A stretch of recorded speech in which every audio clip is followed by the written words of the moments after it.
আসসালামু আলাইকুম। This is Ali Mahi. আমি এসেছি ঢাকা থেকে। প্রফেশনালি আমি একজন student, tourism and hospitality management নিয়ে পড়াশোনা করছি। তার পাশাপাশি আমি একজন ফ্রিল্যান্সার শেফ হিসেবে বিভিন্ন হোটেলে, তারপর হচ্ছে বিভিন্ন ফুড ইন্ডাস্ট্রিতেও কাজ করছি ফুড স্টাইলিশ হিসেবে। বেসিক্যালি স্টারশিপ ফিউশন কিচেনের ৩ নাম্বার পর্বে আমাদের রাফিয়া ম্যাম একটা ফলি মাছের কোফতা কারি করেছিলেন। বেসিক্যালি এই ধরনের কোফতা কারি আমরা ছোটবেলা থেকেই খেয়ে থাকি। আমার মাও এটা খুব ভালো বানান। তো ওইখান থেকে আমি শিখেছিলাম। তো ওইটাকে আসলে আমি রিক্রিয়েট করছিলাম ফলি ভেলুতে সসের সাথে।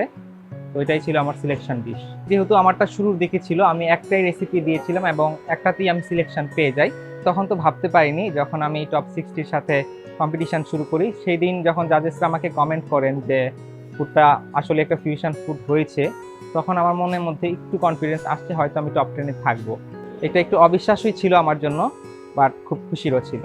আমাদেরকে সবাইকে একটা মিনিমাল অ্যামাউন্ট দেওয়া হয়, যেটা নিয়ে আমরা স্বপ্নে যাই, সেখান থেকে নিজেরা বাজার করে তারপর হচ্ছে আমরা রান্নাটা করি। একটা ফিশ সিলেক্ট করি, সেটা হচ্ছে চিংড়ি মাছ, এবং সেটা দিয়ে আমি পাতুরি করি এবং সেটাকে আমি পাস্তার সাথে ফিউশন করি এবং এটা জাজেসদের খুব ভালো লাগে। আমি আসলে শেফদের জাজমেন্টটাকে একটু ভয় পাই, বিশেষ করে হচ্ছে আমাদের তারেক শেফ। উনি একটু গম্ভীর প্রকৃতির, তো শেফ তারকে একটু ভয় লাগে।